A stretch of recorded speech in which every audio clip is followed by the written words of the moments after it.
Olá, você está no canal Questões de Família. O Senado Federal aprovou a redação final do projeto de lei número 634 de 2022 e enviou para sanção presidencial. O presidente da República agora poderá aprovar totalmente esse projeto, sancionar, ou poderá vetar total ou parcialmente. Esse projeto introduz importantes mudanças na lei de alienação parental e eu vou explicar quais são essas mudanças propostas. Mas antes eu tenho que pedir a vocês que façam a inscrição no nosso canal e ative também as notificações. Clica no sininho. Se você gostar do nosso vídeo, deixa o seu like também. Vamos ao que interessa, então? Vamos lá. Bom, a redação original do parágrafo único do artigo 4º da Lei de Alienação Parental tem a seguinte redação: assegurar-se-á à criança ou adolescente e ao genitor garantia mínima de visitação assistida, ressalvados os casos em que há iminente risco de prejuízo à integridade física ou psicológica da criança ou do adolescente, atestado por profissional eventualmente designado pelo juiz para acompanhamento das visitas. Se o projeto for sancionado, a redação do parágrafo único do artigo 4º ficará assim: assegurar-se-á à criança ou ao adolescente e ao genitor garantia mínima de visitação assistida no fórum em que tramita a ação ou em entidades conveniadas com a Justiça, ressalvados os casos em que há iminente risco de prejuízo à integridade física ou psicológica da criança ou do adolescente, atestado por profissionais eventualmente designados pelo juiz para acompanhamento das visitas. A visitação assistida, então, pelo novo projeto de lei, passa a ser no fórum em que tramita a ação ou nessas entidades conveniadas. Bom, isso tem um aspecto positivo e um aspecto negativo. É muito interessante que essa visitação assistida seja feita num local que ofereça total segurança.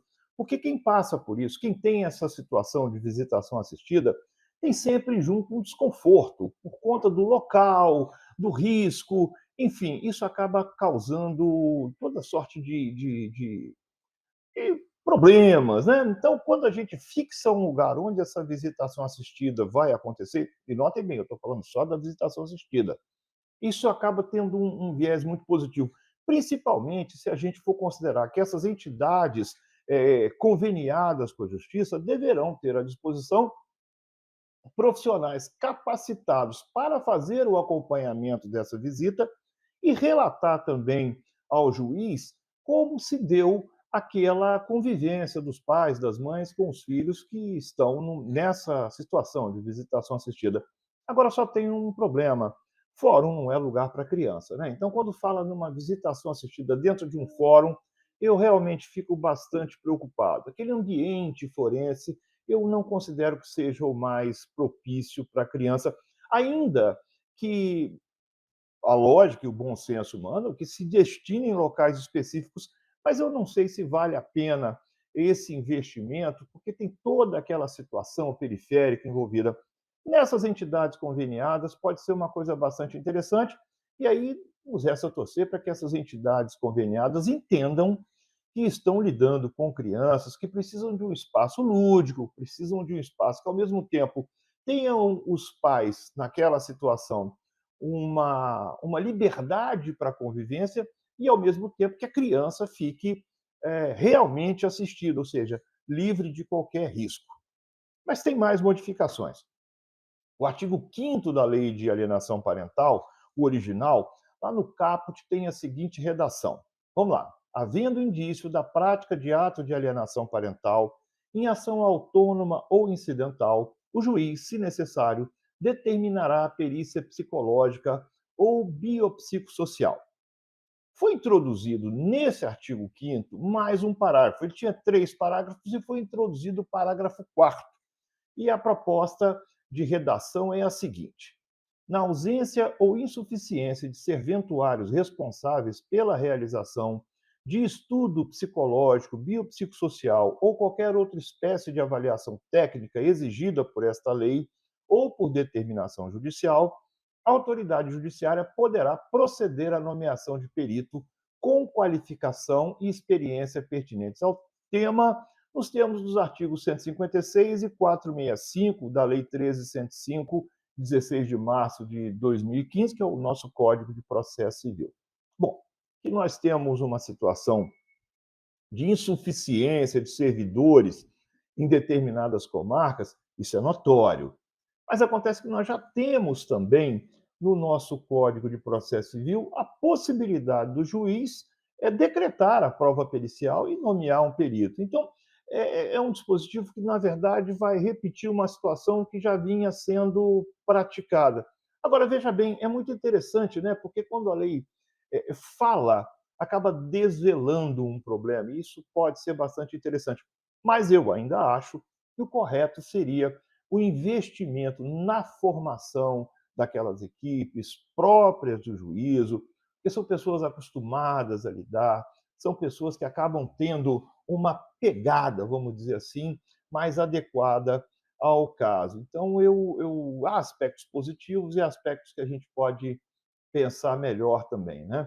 É claro que se for para desafogar os processos, essa nomeação, que já é possível nos termos da lei, é, parece ser bastante interessante também.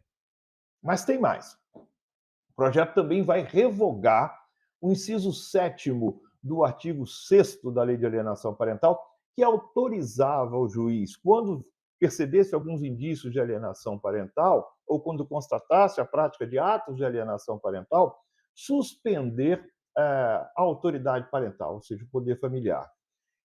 Eu não sei se eu gosto dessa revogação, até porque, note bem, o que a gente tem observado na prática não é um uso desmedido dessa possibilidade. Muito pelo contrário, a gente tem percebido que essa situação de suspensão da autoridade parental só tem sido utilizada realmente em último caso.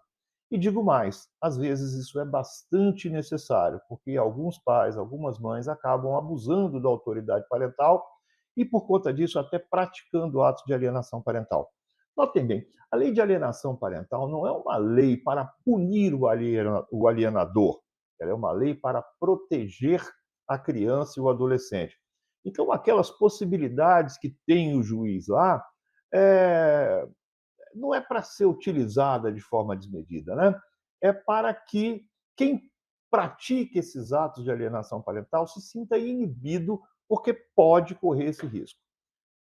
Vamos também comentar um acréscimo que teve nesse mesmo artigo 6º.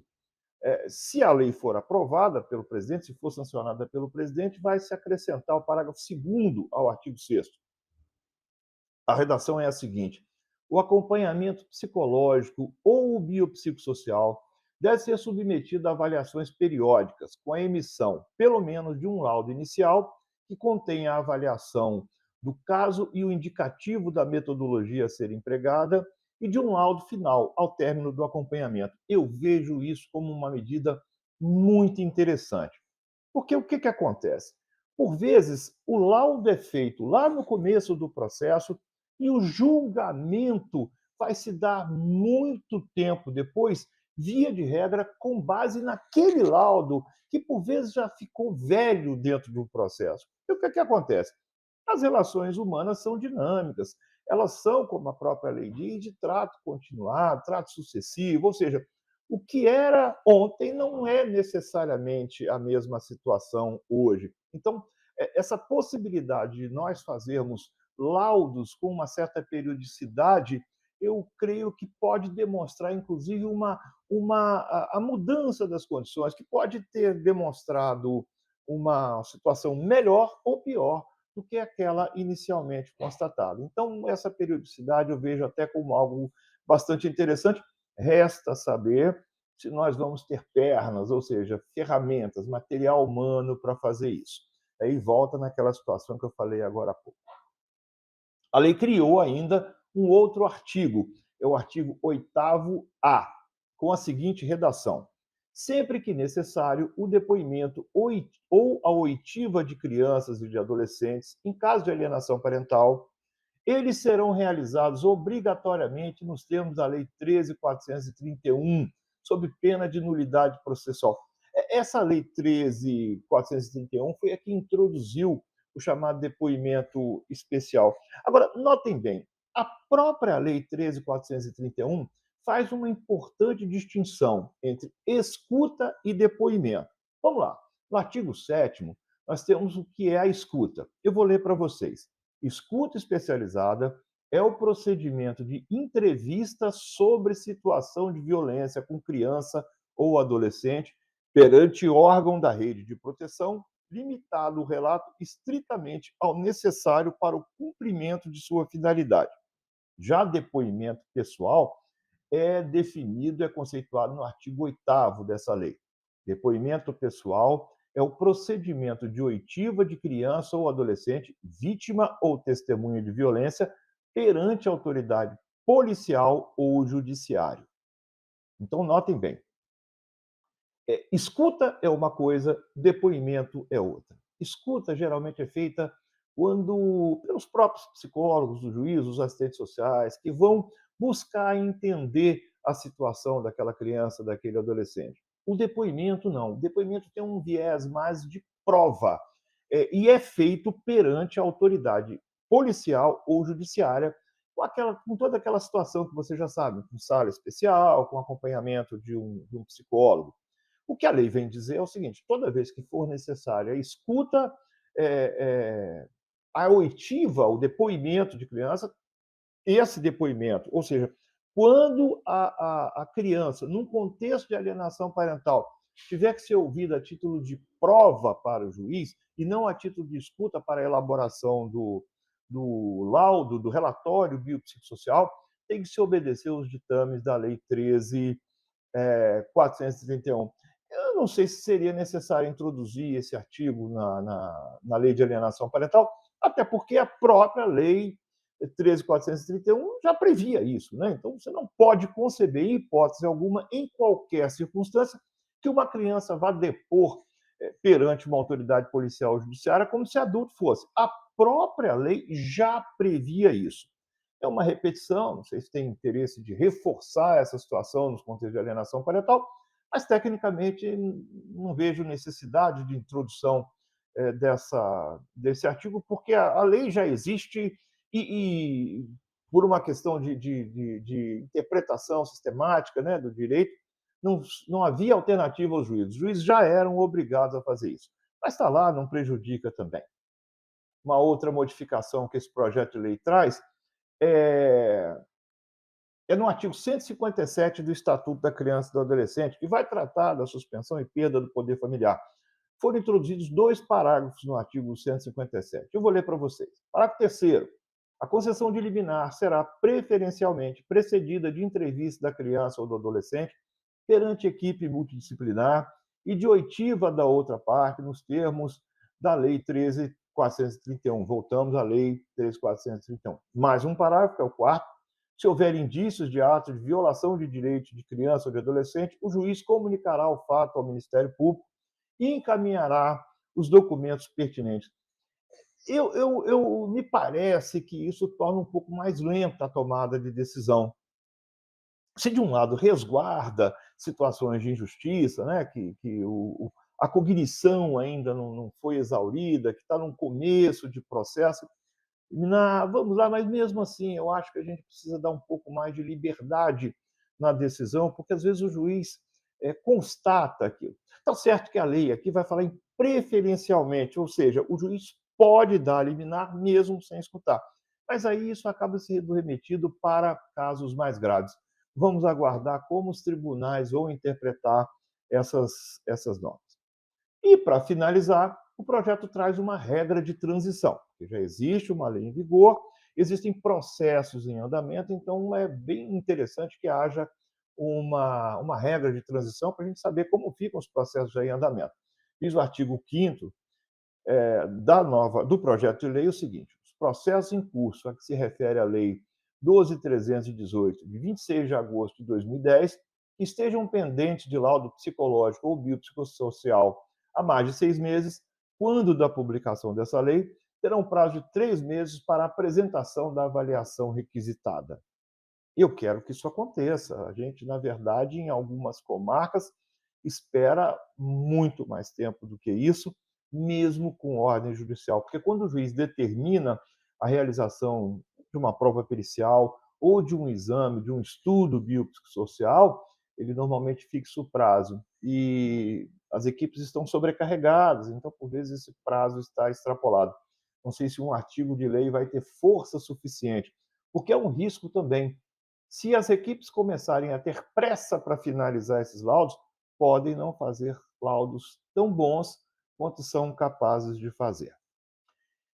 O aspecto que eu vejo mais positivo nessa história toda é porque, enquanto estão modificando, buscando aprimoramento na lei de alienação parental, me parece que isso vai contra um determinado movimento no sentido de revogar a lei de alienação parental.